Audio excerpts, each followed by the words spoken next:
기도하겠습니다. 할렐루야. 기쁜 찬송, 하나님의 귀한 기쁨이 된 줄로 믿습니다. 우리 옆에 계신 분들께 반가운 모습으로 인사하시겠습니다. 우리의 모습을 통해 하나님 기쁨을 받으시기 원합니다. 이렇게 함께 인사하실까요?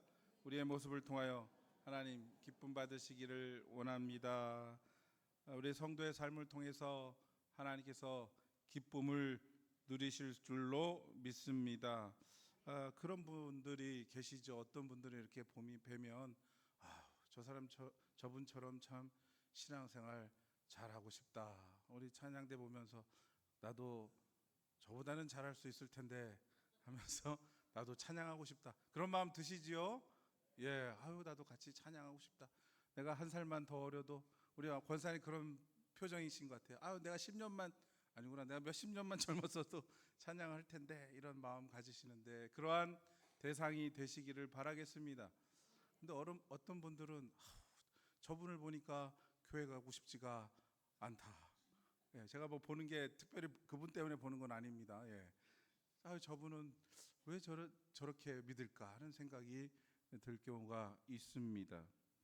그 이유는 오늘 본문에 있는 말씀처럼 하나님의 중심, 하나님을 중심으로 놓고 사는 삶이 아니기 때문에 그것은 가리려도 가려지지가 않는다라고 하는 것이죠. 오늘 이 말씀을 통해서 나무를 가져다가 성전을 건축하라. 오늘 8절에 하신 말씀인데 너희는 산에 올라가 나무를 가져다가 성전을 건축하라 하시는 이 음성을 귀하게 들으시고 하나님 앞에 결단하시는 귀한 시간이 되시기를 축원합니다. 먼저는 하나님께서 이 말씀을 통해서 우리가 하나님 중심으로 사는 삶이 되어야 한다라고 그렇게 언급하십니다. 하나님 중심의 삶을 살지 못하면 어떤 일이 일어나는가 6절에 말씀하시는데 6절을 먼저 함께 읽겠습니다. 너희가 많이 뿌릴지라도 수확이 적으며 먹을지라도 배부르지 못하며 마실지라도 흡족하지 못하며 입어도 따뜻하지 못하며 일꾼이 삭슬받아도 그것을 구멍 떨어진 전대에 넣음이 되느니라. 아멘. 네, 영적인 만족함이 없습니다. 하나님의 그 말씀을 뜻을 삶의 중심으로 두고 살지 못하면 무엇을 해도 그 안에 참된 평강이 있지 않다라고 하는 것입니다. 그래서 우리에게 말씀하시는 바 성전 중심의 삶을 살아라 하시는 이 참된 뜻을 먼저 깨닫기를 원합니다. 이스라엘 역사는 한마디로 말하면 성전이 세워지고 성전이 무너진 가운데 일어났던 역사다라고 표현할 수가 있습니다. 북이스라엘과 남유다가 공이 망하였는데 북이스라엘은 아예 하나님의 말씀이 성전도 없었을 뿐만 아니라 하나님의 말씀도 있지 않았습니다. 열왕기하 10장 29절에 보면 함께 읽겠습니다. 이스라엘에게 범죄하게 한 느밧의 아들 여로보암의 죄 곧 베델과 단에 있는 금송아지를 섬기는 죄에서는 떠나지 아니하였더라. 아멘. 북이스라엘에게 있어서 계속해서 붙는 그 수식어는 여로보암의 죄에서 떠나지 못하였다. 여로보암의 죄는 하나님께서 성전을 남유다 예루살렘에 두셨는데 거기를 등한히 여기고 거기에 갈 필요가 없어.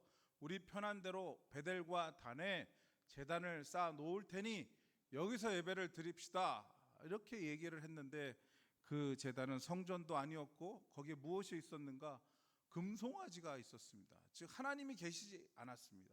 성전도 있지 않았고 하나님도 계시지 않은 그러한 곳에 가서 열심으로 그곳에 자기는 나름대로 예배하였고 신앙생활을 했다고 했지만 결국은 그들에게는 성전 중심의 삶이 아니었고 또한 말씀 중심의 삶이 아니었기 때문에 성전도 없었고 하나님도 계시지 아니하였기 때문에 그들은 심판의 길로 들어가게 되었다라고 하는 것입니다. 그러면 성전이 있었던 남유다는 왜 멸망을 하였는가? 열왕기상 9장 6절에서 7절의 말씀에 잘 기록하고 계십니다. 함께 읽겠습니다. 너희의 자손이 아주 돌아서서 나를 따르지 아니하며 내가 너희 앞에 둔 나의 계명과 법도를 지키지 아니하고 내가 이스라엘을 내가 그들에게 준 땅에서 끊어버릴 것이요 내 이름을 위하여 내가 거룩하게 구별한 이 성전이라도 내 앞에서 던져버리리니 이스라엘은 모든 민족 가운데서 속담거리와 이야기거리가 될 것이며 아멘. 남유다는 성전은 있었습니다. 그래서 열심히 예배를 드리며 제사를 했는데 그들은 무엇이 없었던가? 순종하며 따르는 일이 없었습니다. 하나님의 말씀도 있었고 또한 성전도 있었으며 또한 제사를 드리는 일을 했음에도 불구하고 이들이 심판을 받은 이유는 순종하며 따르지 않았기 때문이다. 즉 하나님 중심의 삶이 아니다라는 것은 첫 번째로 하나님 말씀도 모르고 예배에 처소도 없으며 하나님의 성전이 있지 않는 그 자체, 하나님 중심의 삶이 아닙니다. 두 번째로는 주의 말씀을 듣고 형식적으로는 예배하는 것 같은데 전혀 순종하지도 않고 따르지도 않고 경외하지도 않고 존중하지 않는다면 그 삶은 하나님 중심의 삶이 아니다라고 하는 것입니다. 그렇게 되면 오늘 합계에서 1장 6절에 있는 말씀처럼 뿌릴지라도 수확을 얻지 못하며 먹어도 배부르지 못하며 마실지라도 흡족하지 아니하며 옷을 입어도 따뜻하지 아니하며 일을 하고 삭슬 박아도 그게 어디로 갔는지 없어지는 이러한 만족감이 없는 평강을 누리지 못하는 삶에서 늘 불평과 원망이 가득한 삶이 되는 이유는 삶의 중심에 하나님을 두고 살지 않았기 때문이다. 두 가지 이유에서 그렇게 말씀을 하고 계시는 주의 음성을 들으실 수 있으시기를 바라겠습니다. 저는 그런 분들이 상당히 멋있는 분들이라고 생각하는데 자기의 삶의 가장 중요한 성공의 비결은 무엇입니까? 아니면 삶의 중심에 가장 중요하다고 생각하는 것은 무엇입니까?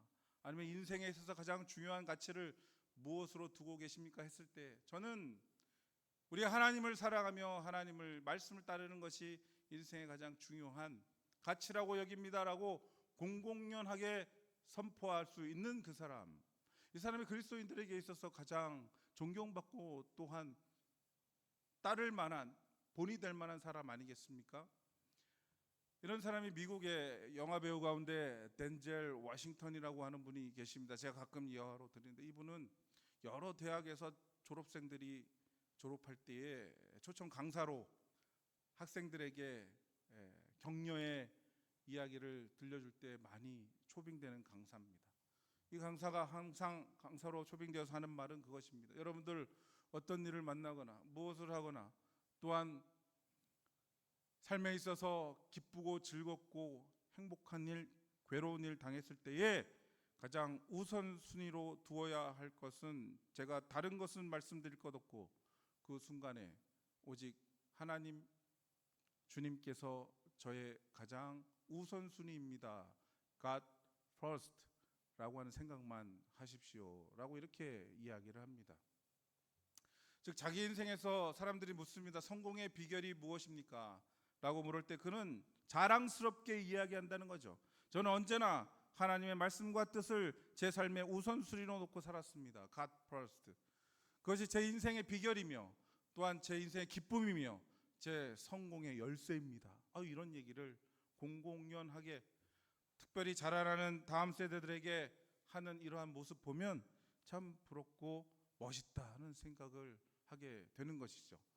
그 스스로가 어떠한 상황 속에서도 우선순위를 항상 하나님께 두고 살았다라고 하는 것입니다. 즉 하나님 중심의 삶. 그것은 말씀드린 대로 내가 하나님 말씀으로 늘 생각하는가. 예를 들면 어떤 일을 하거나 계획하거나 또한 사람 관계에 있어서 항상 염두에 두는 것은 과연 하나님께서 그렇게 하기를 원하시는가? 하나님께서 과연 그렇게 말씀하시는가? 내 생각이 아무리 옳고 바람직하고 지혜롭다 하더라도 하나님 과연 그것을 좋아하실 것인가? 오늘 본문의 말씀의 8절에 보면 그로 말미암아 기뻐하시리라. 성전을 중심으로 사는 삶은 하나님께서 기뻐하신다라고 말씀하십니다. 즉 이 일을 하는데 여러 가지 삶의 형편 속에서 그것이 성공할 수도 있고 실패할 수도 있고 또 나한테는 고난이 될 수 있고 어려운 일이 될 수 있고 또 내 자존심이 깨어질 수 있지만 하나님께서 어떻게 생각하실까? 이것이 바로 성전 중심의 삶이다라고 하는 것입니다. 이러한 삶에서 멀어지면 북이스라엘과 남유다처럼 누구를 중심으로 사느냐? 자신을 중심으로 두게 됩니다. 그곳에서는 하나님이 안 계십니다. 하나님 말씀도 안 계십니다. 또한 하나님의 말씀을 순종하려고 하는 마음도 없습니다. 이러한 모습이 바로 성전 중심의 삶에서 멀어진 삶이다. 그러한 삶은 무엇을 하더라도 흡족하지 못하며 만족하지 못하고 결국 평강을 누리지 못하며 망하는 삶이 된다 하는 이 메시지를 꼭 들으실 수 있으시기를 바라겠습니다. 그러면 하나님 중심으로 사는 삶은 무엇인가? 오늘 8절에 있는 말씀, 또 오늘의 제목처럼 산에 올라가서, 너희는 산에 올라가서 나무를 가져다가 성전을 건축하라. 산에 올라가서 나무를 가져다가 성전을 건축하라.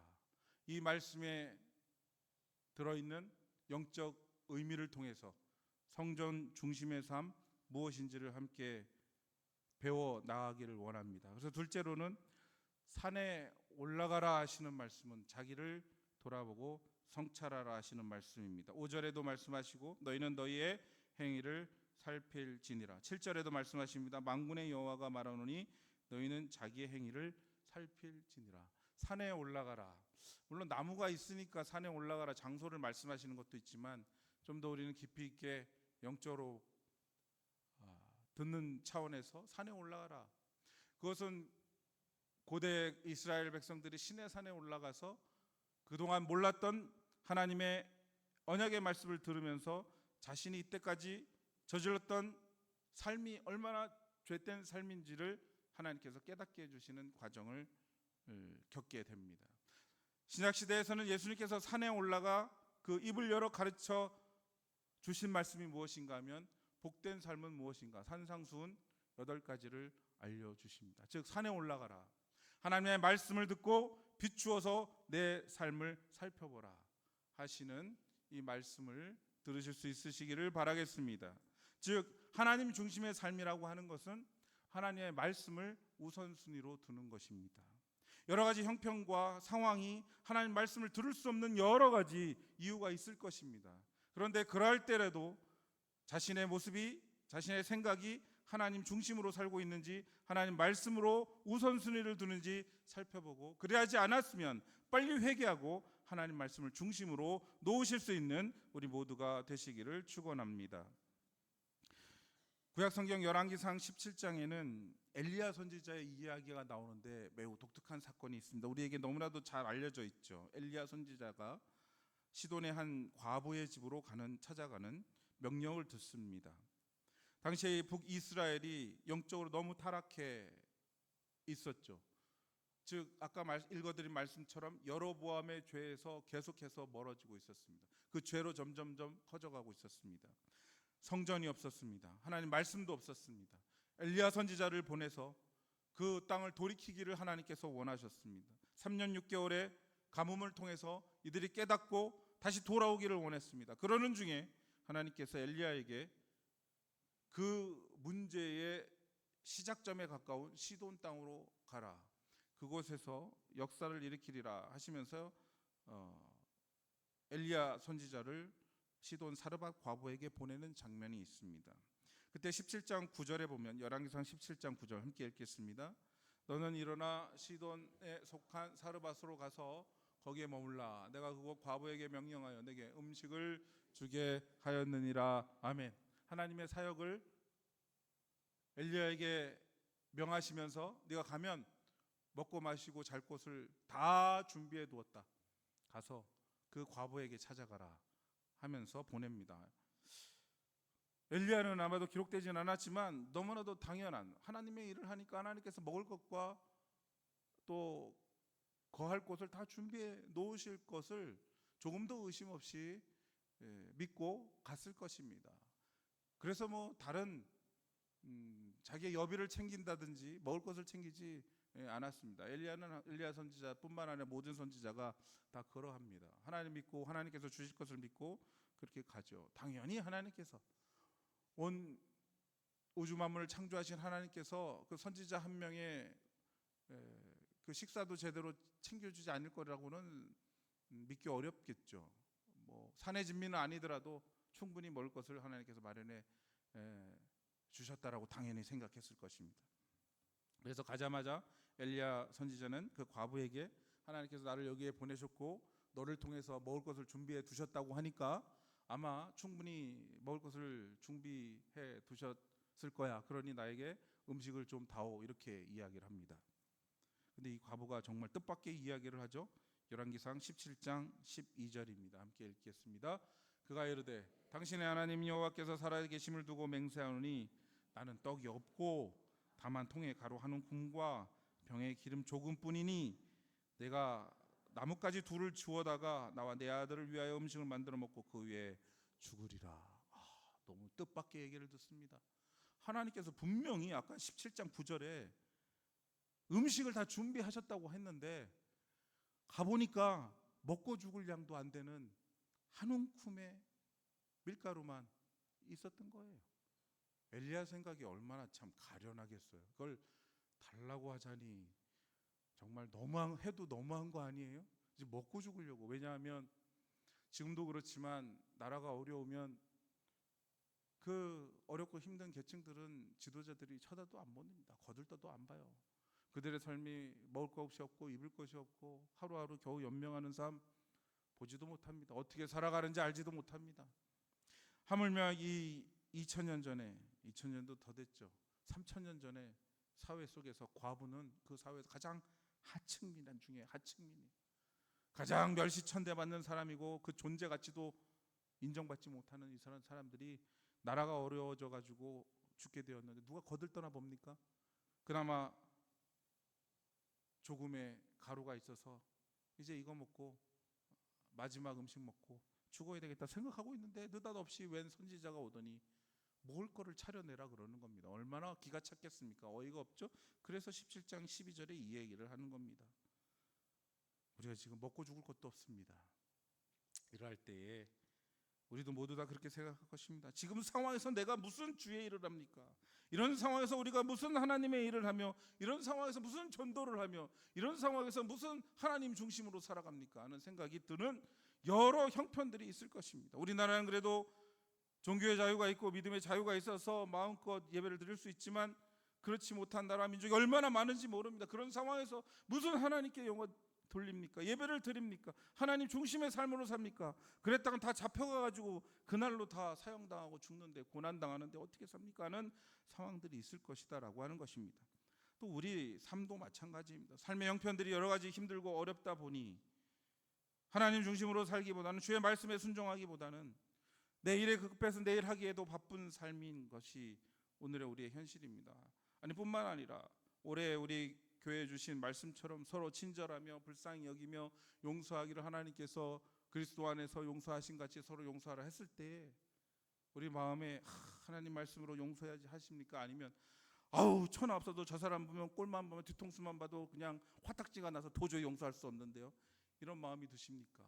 할 수 없는 상황이 더 많다라고 하는 것입니다. 하나님 어떻게 친절합니까? 어떻게 불쌍히 여깁니까? 저보다 더 잘 살고 저보다 더 훌륭한데 어떻게 제가 그 사람을 용서합니까? 하는 그러한 마음으로 여러 형편들이 주의 말씀보다는 내 생각과 내 처지를 더 우선시 두는 그런 상황들이 누구에게나 다 있다라고 하는 것입니다. 그럴 때에 하나님 중심의 삶으로 살아라, 산으로 올라가라 하는 것입니다. 흉흉한 바다를 보면 그 바다 때문에 하나님 말씀을 보지 못합니다. 예수 그리스도를 보지 못해요. 세상에 있으면 그것 때문에 위로부터 내려오는 신령한 말씀을 듣지 못합니다. 그래서 그러한 의미로 너희는 산에 올라가라. 왜냐하면 먹고 사는 것은 다 땅에 있습니다. 농경사회와 산업과 여러 가지 사업들이 있는 이 세상은 땅입니다. 땅의 것이라고 말씀하시죠. 반면에 산에 올라가는 것은 그것을 내려놓고 하나님의 말씀과 하나님 중심의 삶으로 다시 돌아가려고 하는 그러한 믿음의 결단을 의미합니다. 엘리야 선지자는 이때에 지금 상황에 당장은 그 한 움큼 되는 것이라도 그에게 주고 아니면 주변에 들어가 돌아다니면서 그가 먹고 살 것을 빌어서라도 세워주고 싶은 마음이 있었지만은 그것은 엘리야 사람의 생각이고 그것은 사르밧 과부의 생각이고 다시 이야기를 합니다. 열왕기상 17장 13절에서 16절 함께 읽어보겠습니다. 엘리야가 그에게 이르되 두려워하지 말고 가서 내 말대로 하려니와 먼저 그것으로 나를 위하여 작은 떡 한 개를 만들어 내게로 가져오고 그 후에 너와 내 아들을 위하여 만들라. 이스라엘의 하나님 여호와의 말씀이 나 여호와가 비를 지면에 내리는 날까지 그 통에 가루가 떨어지지 아니하고 그 병에 기름이 없어지지 아니하리라 하셨느니라. 그가 가서 엘리야의 말대로 하였더니 그와 엘리야와 그의 식구가 여러 달 먹었으나 여호와께서 엘리야를 통하여 하신 말씀같이 통에 가루가 떨어지지 아니하고 병의 기름이 없어지지 아니하니라. 아멘. 이 말씀을 믿으시기를 축원합니다. 하나님 중심이 바로 이러한 말씀을 먼저 믿는 것입니다.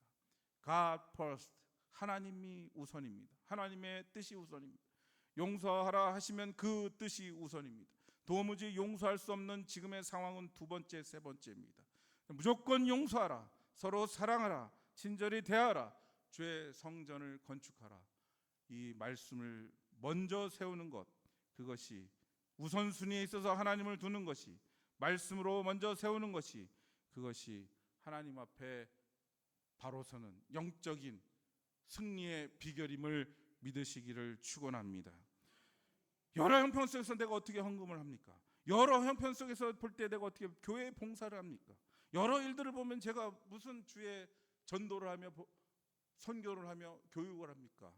이런 생각들 우선으로 하나님께서 하라 하시면 다 내려놓고 주의 말씀에 담대히 순종하려고 하는 그러한 마음을, 결단을 내려보시자라고 하는 것입니다. 이것을 오늘날로 말하면 역대급 결단이다. 발음도 잘 안 돼요. 역대급 결단이다라고 이야기를 합니다. 우리 옆에 계신 분들에게 역대급 결단을 해보십시다. 이렇게 한번 격려해 주시면 역대급입니다. 이전에 한 번도 내가 그렇게 해본 적이 없어요. 그렇게 했다가 나는 큰일 나는 줄 알고 한 번도 해본 적이 역대급. 신앙에 있어서 하나님 앞에 전심을 다해서 주의 말씀에 100% 순종하려는 한번 그런 결단을 해보실 수 있으시기를 바라겠습니다. 성경에 나오는 인물들이 다 그러한 결단을 한 사람입니다.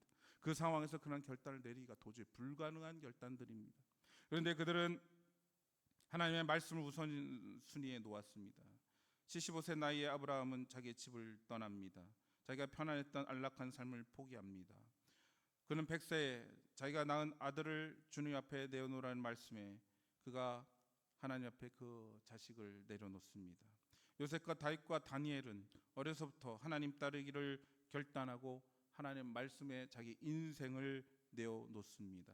마리아는 한평생 자기가 모아두었던 300데나리온의 향유를 주 앞에 깨뜨리고 박살을 내고 그의 머리에 기름을 부읍니다.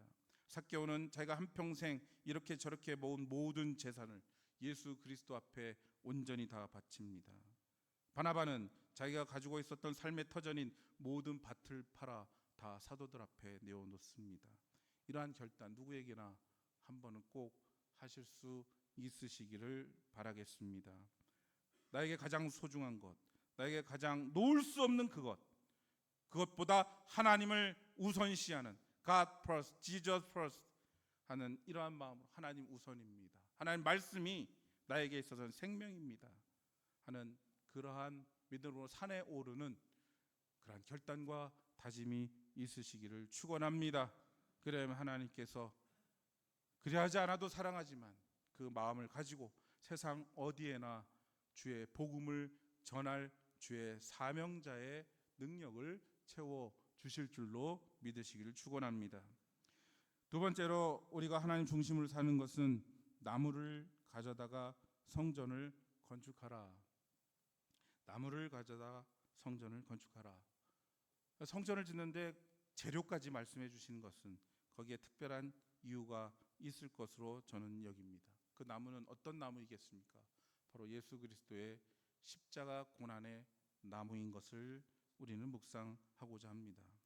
즉, 이 십자가는 매우 고난스럽고 고통스러우며 사람들이 볼 때 저주받은 그러한 자리입니다. 그러나 예수 그리스도께서 그 십자가를 기쁨으로 여기시고 부끄럽게 여기지 아니하시고 그것을 달게 지심으로 말미암아 그에게 주어지시는 하나님께서 준비하신 영광에 들어갔다는 사실을 말씀을 통해서 배우고 바라보실 수 있기를 주의 이름으로 축원합니다. 나무를 가져다가 짓는 것은 그 고난과 환난 가운데서 주의 십자가를 붙들라 하시는 음성으로 들으시기를 바라겠습니다. 즉 주의 십자가를 짓는 것은 나중 영광을 바라보는 것입니다. 지금의 영광을 바라보는 것이 아니라 나중 영광을 바라보는 것입니다. 학개석 2장 9절에 함께 읽겠습니다. 이 성전의 나중 영광이 이전 영광보다 크리라. 만군의 여호와의 말이니라. 내가 이곳에 평강을 주리라. 만군의 여호와의 말이니라. 믿으시기를 축원합니다. 예수 그리스도의 십자가의 나무를 가져다가 우리의 삶을 채워 나가시기를 바라겠습니다. 그 십자가는 주님께서 당하신 부끄러움이며 고난이며 환난입니다. 주님께서 목마르시고 배고프시며 굶주리시며 제자들의 배신을 당하시며 많은 사람들의 멸시와 천대를 받으신 것입니다. 히브리서 12장 2절에 그 의미를 말씀해 주시는데 읽겠습니다. 믿음의 주여 또 온전하게 하신 이인 예수를 바라보자. 그 앞에 있는 기쁨을 위하여 십자가를 참으사 부끄러움을 개의치 아니하시더니 하나님 보좌 우편에 앉으셨느니라. 아멘. 이 영광을 우리 모두가 함께 바라보시기를 축원합니다. 십자가를 가져다가 재물을 은금 보화를 가져다가가 아니고 내 자존심과 내 능력과 내 지혜를 가져다가 아니고 산에 올라가 주의 말씀을 듣고 되돌아오며 자신의 문제를 회개하고 하나님의 음성을 우선순위로 여기며 예수 그리스도를 주의 십자가의 은혜를 우리 삶의 중심에 세우시기를 축원합니다. 이것이 하나님의 성전입니다. 건물이 하나님의 성전이 아닙니다. 또한 어떤 행위가 성전이 아닙니다. 예수 그리스도 주님을 살게 하시고 주의 빛이 드러나게 하시는 것이 성전이다라고 말씀하십니다. 요한계시록에는 이 성전을 지키는 자, 예수 그리스도의 말씀을 지키고 주를 따르는 자에게 주시는 상급에 대해서 언급하고 계십니다. 요한계시록을 읽어보시면 어떤 상을 주시느냐, 그 상 받을 사람이 누구냐, 바로 이기는 자다라고 이렇게 표현하시면서 그는 예수님을 존귀케 하며 예수님의 말씀을 따르며 끝까지 주의 십자가를 붙잡은 자들이다라고 말씀하시면서 이들에게 어떤 상을 주시는가? 예수님과 함께 만국을 다스릴 권세를 주시고 예수님이 가지고 계신 그 생명책에 결코 이름이 지워지지 아니하리라. 예수님께서 주시는 생명의 열매를 먹게 되리라. 예수님께서 주시는 감추었던 만나를 먹게 되리라. 그리고 또한 하나님과 함께 그 보좌에 함께 앉은 것 같이 되리라. 그리고 흰 돌을 줄 테인데 그 이름의 새 이름, 예수 그리스도께서 주시는 새 이름을 받을 것이다. 이런 영광스러운 미래가, 영광스러운 하나님께서 준비해 주신 상급을 받는 것을 바라보며 나아가는 것, 그것이 바로 예수 그리스도의 십자가를 붙들고 사는 삶이다 말씀하십니다. 오늘 이러한 새로운 삶을 향하여서 우리는 무엇을 바라봐야 할 것인가? 저 천국에 우리 앞에 놓여주신 예수 그리스도의 이름 아래 두신 영원한 상급을 바라보실 수 있는 우리 모두가 되실 수 있기를 주의 이름으로 축원합니다. 이제는 나를 중심으로 사는 삶, 나의 행복을 위하는 삶 소중합니다. 그러나 내려놓고 우리 하나님 중심의 삶, 하나님께서는 과연 어떤 것을 원하시는가? 우리 하나님께서 기뻐하시는 것은 무엇인가? 이 말씀에 있는 것처럼 너희는 산에 올라가 나무를 가져다가 성전을 건축하라. 너희는 하나님의 성전인 것과 주의 성령이 너희 안에 거하는 것을 알지 못하느냐? 우리가 예수 그리스도를 붙잡고 주의 십자가를 우리 마음에 세울 때 나는 죽고 주 예수 그리스도가 살아 하나님의 영화로운 기쁨의 삶으로 변화받을 줄로 믿으시는, 그리고 결단하며 나아가는 우리 모두가 다 되실 수 있기를 주님의 이름으로 축원합니다. 기도하시겠습니다. 은혜로우신 아버지 하나님, 우리가 신앙생활을 한다고 하지만 하나님도 없고 말씀도 없고 순종하지도 않는 성전 없는 삶을 살았습니다. 주여 우리를 불쌍히 여겨주시고 용서하여 주시옵소서. 이제 우리 하나님 중심의 삶을 살고자 하오니 너희는 산에 올라가 나무를 가져다가 성전을 세우라. 너희는 산에 올라가 주의 말씀을 듣고 주 예수 그리스도의 십자가를 붙잡고 하나님의 거룩한 성령의 전을 짓고 살아라 하시는 이 음성에 우리가 영적으로 깨어나 새롭게 결단하며 진실로 하나님 앞에 기쁨이 되는 삶으로 다짐하며 나아갈 수 있도록 인도하여